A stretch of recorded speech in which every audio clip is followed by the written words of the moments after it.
That's Nick. And that's Joseph. And today we're here to talk about White as Snow, the latest film directed by Anne Fontaine, which stars Isabelle Huppert and is being released courtesy of Cohen Media Group on August 13th, 2021. The French title is Blanche Comme Neige. This director, what have they done? Anne Fontaine, many films. Oh, but I know. We reviewed a film of hers last December, Night Shift, also known as Police, about the three French cops who are going through They're transporting an immigrant to be deported, that's right. And having second thoughts about it while dealing with their own dramas. Which I recall enjoying. Yeah, I liked that better than this film. And I've got to interview her for her 2016 film, The Innocents. Girl from Monaco, Coco Before Chanel might probably be her most well-played film in the U.S. Very busy director. She's got 1 to 2 movies a year, it seems like. All right. She's already got a movie that's coming out in France shortly after this. This premiered at the 2019 Tribeca Film Festival. Did I say that? No, you didn't. So I'm going to read the IMDb plot synopsis for this movie. Claire, a beautiful young woman, works at her late father's hotel that is now managed by her evil stepmother, Maud. Claire unwittingly sparks uncontrollable jealousy in Maud, whose young lover has fallen in love with Claire. Maud decides to get rid of Claire, who finds shelter in a farm where she's allowed to break free from her strict upbringing through encounters with 7 princes. So that's basically the movie. There's some inconsistencies. There are some inconsistencies because Maud, who's the evil stepmother, played by Isabelle Huppert, her young lover is more like a middle-aged, regular-ass looking man. Charles Berling. Do we want... And her being allowed to break free is her just having a lot of, like, boring sex. Yeah. And that's it. What were you going to say? You're going to go through the plot. Yeah. So, Maud was married to Claire's dad, but the dad dies. So now Maud controls this, what looks like a very beautiful, like, coastal hotel. Spa resort. They're in Switzerland. Right? Okay. And Claire, the younger girl, works for her stepmother in this hotel, and it appears she's like a groundskeeper or a housekeeper. Okay. Maud, her young lover, who looks like he's in his late 50s, she was having an affair with this man before her husband died. But we're introduced to him because Maud wants to talk to him about how, like, things aren't really working out and what should they do. And he's like, yeah, but I think we can get back to where we were, blah, blah, blah. But then Maud finds out her lover is in love with her stepdaughter, Claire, which makes her visibly upset.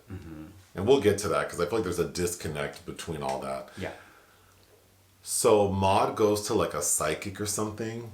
Like a fortune teller. Some kind of healer with aromatherapy and stones, I don't know. And she's saying, like, what can I do to alleviate this problem? And the psychic's like, oh, you got to kill your stepdaughter, basically. Yeah. And Maud's like, oh, I know someone who could do that. So immediately the next scene is Claire being kidnapped to presumably be killed. And on the way to wherever she was going, the car gets into a pretty bad accident, like it hits a tree. So Claire gets out of the trunk and runs off into this village and meets a guy who then offers her refuge. The fortune teller is the one that holds her at gunpoint in the woods. And one of the men, Damien and Bonnard plays twins, Pierre and Francois. One of them shoots that woman.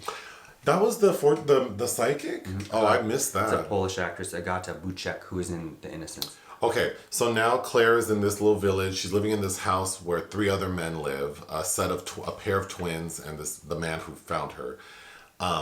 Right? I think one of the twins found her. But... Oh, okay, sorry. So the story is just her meeting 7 men, like living in this village. And discovering her desire. And she has sex with most of them. Some of them want to have sex with her, but she doesn't. I think the only one who doesn't is the priest. Yeah. Right. But she Maud gets off on telling him about each encounter. Maud, Isabelle Huppert's character, finds out her stepdaughter's not dead and shows up at the village and tries to kill her. Like pushing her down a cliff, giving her a poison apple, because this is supposed to be like a Snow White adjacent movie. doesn't work. But one night they're at like some party. They've been dancing all night, drinking. Maud and Claire, like mother and stepdaughter together at this party.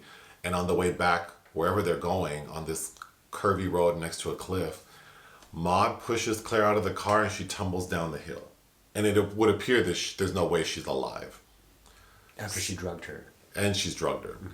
So Maud goes to a church, I guess, to ask for forgiveness for what she did. And while she's there, her clothes catch on fire from a candle. So Maud dies from being engulfed in flames.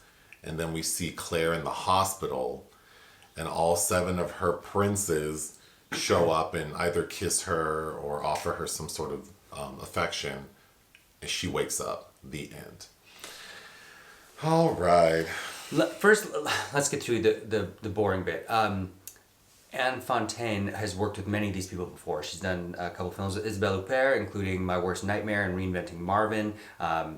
Lou de Laâge, who stars as Claire, who's actually 30, but still does fit the role of the ingenue. She's stunning. She was in The Innocents. Vincent Macaigne, who's the cellist that lives in the home with her, of course, was also in The Innocents. The young lover, Charles Berling, has been in, I want to say 4 or 5 movies with Isabelle Huppert, like Comedy of Innocence and Les Destinées and Elle. She played her ex in Elle and Reinventing Marvin. He's always kind of that person, though, that she seems to have sloughed off, like somebody. He's always somebody that used to be interesting to her as a person. So I find that he's kind of the catalyst, I guess. Obviously, I think Huppert is underutilized because it's set in 3 parts. Claire, Maud, and Snow White are the chapter headings.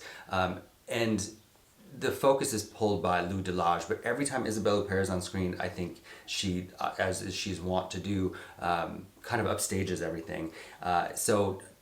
What I did like some of the cinematography shot by Yves Angelo, some beautifully shot sequences.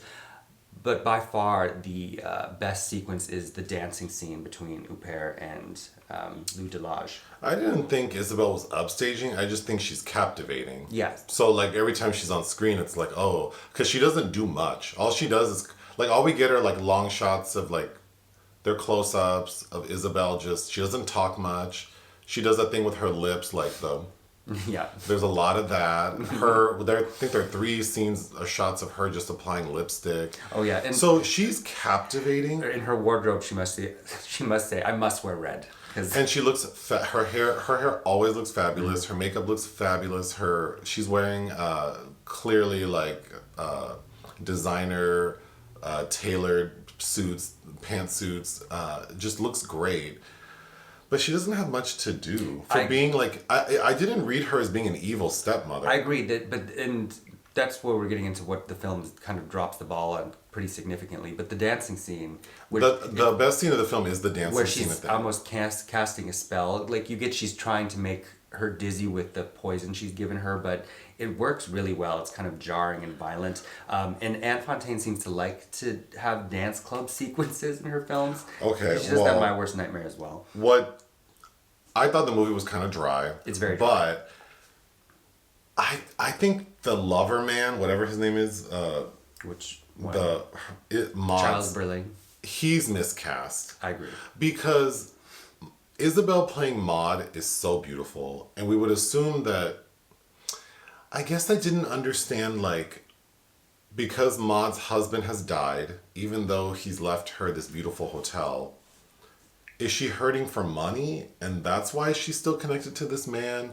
Because she's way too beautiful and presumably rich to not take a better lover than him. Especially when he's kind of cooling off on her. And we're introduced to them by her wanting to say that to him. So I was very confused by why she would be so upset that this man loves her stepdaughter, except that she's jealous and maybe she just doesn't like the stepdaughter. But I think I needed a little bit more. A lot more, actually. Because it just seems like, I guess you're evil because you're going to kill this girl over some man you don't need. But yeah, she doesn't read as evil or sinister. No, and in fact, it's the fortune teller suggests that she needs to kill her, and she's like, okay, well, yeah, I'll do that. So the film's dry. I don't understand why Maud is like doing this. And Claire in these sex scenes are just like, they're not erotic, they're not provocative. They're just her like writing like a few people. I like the idea of Snow White as an erotic retelling, kind of like Anne Rice used to write under a pseudonym where she'd retell fairy tales, erotically charged fairy tales, and I think it really needed to have that kind of an energy, and it doesn't. It feels hokey and silly. And that with how it's shot and the music, which has these sinister sequences. There's these, I thought, well shot moments going into the hills through the tunnel to get to this village in the Alps where she is, where the score by Bruno Calais really does work well, but it doesn't fit with the rest of the film. It's tonally all over the place, but not in any particularly interesting way. Yeah, I thought the musical selections felt very out of place, because I think the film does a good job, like whoever scouted the locations, it does feel like they're in a little cottage or in a small village. But then I think Claire's costume design, I really hated how she looked. She's wearing the same sort of like V-neck top for much of it, and then at one point it changes color, and then she's wearing this red dress that with these clunky like thick-heeled shoes that I just thought didn't serve her well. And then yeah, there are 4 musical selections where she's like dancing that I actually did like those songs, but they did not match the feel of the movie. Well, like I said, it's like Anne Fontaine has Isabelle Huppert dancing to Kelly Rowland in My Worst Nightmare, which is kind of like, oh, we're having that. Claire gets kidnapped in broad daylight, which made me laugh out loud. Yeah, he just tosses her. Like in the back literally just... Also, Claire has a funny walk. Did you notice that? Yeah. Lou de Laâge is a beautiful young woman. She's quite good, I thought, opposite Juliette Binoche in The Wait from 2015. But I think that she really doesn't have much to do in this besides just be beautiful. And you had mistaken her for Paula Bier. Yeah. The camp factor for Maud, I think, is... Missing. It is missing, and the little bits you get of it are Maud driving in her little Miata with the top down and her head wrapped. And we see her maybe like 5 or 6 times smoking like a vape pen, which I thought seemed like, I mean, it's a choice. Not sure what that choice was. Be like a dragon? Yeah. Because Charles Berling chastises her, saying it's poison.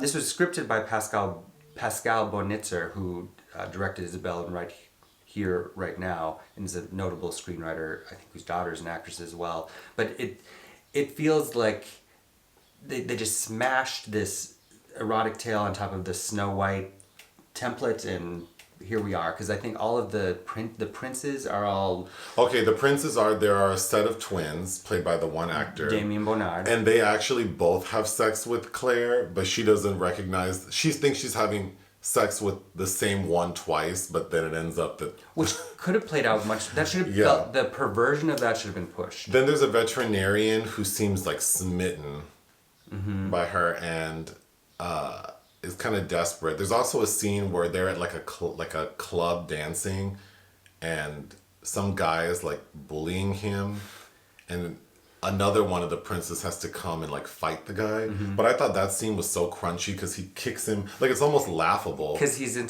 teaches capoeira. So then there's a bookstore owner played by Benoît Poelvoorde, who's kind of like a little freak because he likes to be spanked and whatever. And then he has a son who's that capoeira teacher, who's like the younger, probably most handsome one, who Claire seems to like the most. Then there's the priest. So those are the 7 people. I will say if I didn't know there was a Snow White sort of reference to the film, and there wasn't the scene with the apple, I don't know that I would have picked up on it. Sure. Well, she says that they're talking about apples in the very beginning. Right, but if there wasn't that, and because even the 7 princes, they don't live together, and we're not introduced to all of them together, and a couple of them seem more adjacent than anything. I almost think it could have just... I would have liked if it dawned on you at the end, like, oh, this is like Snow White. Or something like that, yes. Like if you really think about it, this is lifting the bare bones. Stepmother hates daughter, and have some contemporary. The kingdom she's inherited is this hotel. Like those are interesting elements, and it almost could have backed away further from the obvious references. I don't know. Like you don't have to have every reference. What would you give this film? 2 out of 5. I would give it 2 out of 5 as well. Thank you.